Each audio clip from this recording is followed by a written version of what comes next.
go into anymore? Okay. Let's see. Chill lighting right? Yeah, we're good. Good? Everybody good? All the way? Scott? Yep, I'm good. Go ahead. Everybody good? Okay. Good afternoon. My name's Scott Spencer, I'm a lieutenant with the Montgomery County Sheriff's Office. That's Scott Spencer, S-P-N-C-E-R. Late Friday evening, the Montgomery County Sheriff's Office was dispatched to the Klein Memorial Cemetery at 23539 Highway 249 in reference to an assault, an attempted kidnapping. Upon their arrival, they met with a 48-year-old victim female who advised that she had been zip-tied and had a men's necktie placed around her mouth. During the course of the assault by the white male suspect, the victim was able to break free and then was able to run to a nearby fire station, Magnolia Fire Station, to get help. The victim identified the suspect as a white male in his 40s and 50s, between 6 foot to 200 pounds, driving a red colored Ford F-150. Since we put out this press release this morning, we received numerous tips regarding this individual and since that time we've now received multiple other tips and have learned that another incident has occurred regarding this individual. Back on May 14th, 2017, Mother's Day, at the Klein Memorial in Tomball off FM 2920, another victim was approached by a similar suspect. During this incident, there was no assault that occurred, but the suspect made the victim feel uneasy and unsafe. At that time, the suspect ended up leaving. The victim took a picture of the suspect's vehicle, which also included the license plate of the suspect vehicle. During follow-up interviews by the Montgomery County Sheriff's Office West Precinct Patrol with Klein Memorial Funeral Home, deputies were able to learned of this new development with the vehicle and the license plate. That time, we've now identified a suspect in this case. The deputies are now working on getting a warrant for the suspect, and we're waiting right now to get that warrant signed so we can arrest the suspect in this case. Do you have any questions? Could you, the victim from last Friday, was she there visiting a graveside, and talk about what she was doing there, how long she had been there? Yes, both victims from both incidences were attending gravesides to visit family members that had passed at both of them, and do so on a regular basis, from what I've been told. Is there any indication that this suspect worked for Klein Funeral Home? None whatsoever. How did the altercation start? Like, did he go up and have a conversation with them? Just how did it begin? And exactly like that. In altercations, the incident started with "Hi, how are you?" the casual conversation. Then it turned more up towards a sexual harassing type conversation towards the individual, asking about how pretty they were, and then why they were there, and just meddling in the other person's affairs a little too much. That caused both victims to become very uneasy. So now that you have a possible suspect in mind, does this guy have a criminal history? Is he a registered sex offender or anything like that? I don't have those details with it now. That's why I was waiting until the very end to try to get that for you, but I don't have that information right now. Do you know where he lives? Yes, we currently do know where he lives. Is he in Montgomery County? Yes. And the name Bart, is that an accurate name that she gave you? I don't think I can go. I don't know if that's a nickname or what for him, but I can't go into more details about the suspect at this time. Any other questions? So was she sexually assaulted? Was not sexually assaulted. Was the second victim was assaulted.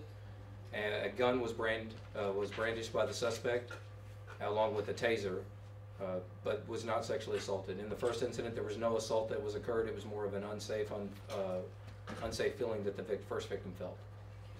The second victim, she was actually tased. She That's was correct. tased, but she wasn't shot, obviously. That's correct. She was tased multiple times. Oh.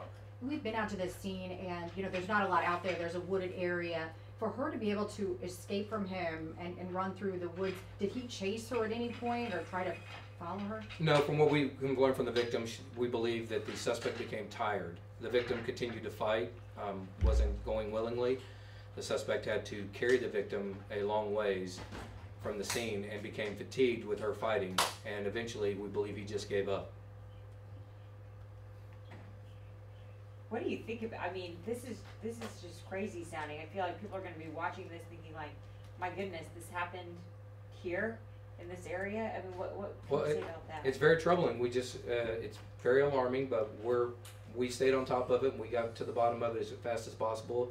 And again, to the public's help and the media's help for helping us get to that, because had the first victim had not been resilient as she was to take a picture of that and send that out, we would still be working on gathering a suspect for this case. So we're just mindful of everybody to be, pay attention to their surroundings and be mindful of their surroundings and pay attention to stuff like this. Now, being that he went through all this kind of trouble and had these kind of things with him, does it tell you anything about this suspect's frame of mind and possibilities of other crimes? Well, that definitely leads to the culpable mental state of the suspect, and that's one of the things that the detectives are going to be also questioning him about. To have zip ties, be prepared for that kind of instance, have a taser with him and a gun. Once we release the suspect's photo and name, we're going to be asking for the public, to anybody else that has anything or knows anything, similar incidents that are similar to this, to come forward to the Montgomery County Sheriff's Office so we can investigate those. But his frame of mind and what he was, how he was prepared for this is definitely prevalent. Now, the Tomball facility, is that in Harris County or Montgomery County? That one's in Harris County. It is Harris County, okay. Harris County have anything have they had any reports of anything down that way? The detectives are still researching that. In the first incident, no report was filed because there was no actual contact done. It was just an unsafe feeling. So no report was filed. The victim just took the picture and sent it to the cemetery staff, who then sent it to all their employees to alert them back in May. So it was the same cemetery company, but a different location? That's correct, Okay. yes.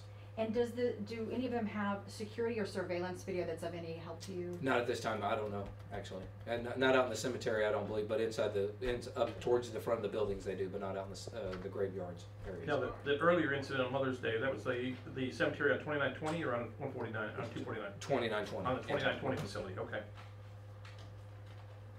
During this conversation between the victim and your suspect, was there did the victim tell you guys any reason that he indicated why he chose a cemetery? Maybe not specifically Klein cemeteries, but just cemeteries in general. Well, I think during the conversation it was relayed that the victim had seen him there previously, because she had witnessed him visiting people there as well. So that is also being checked into by the detectives, but that is probably the only relation that those two have, or why she would know that.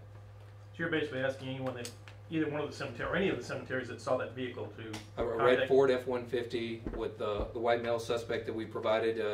Again, if we are able to make an arrest in this case, we'll release the photo and advise you all of that. But it's a white male suspect in his late 40s to early 50s, 6 foot, 200 pounds, with salt and pepper hair, and a very receding hairline, front hairline.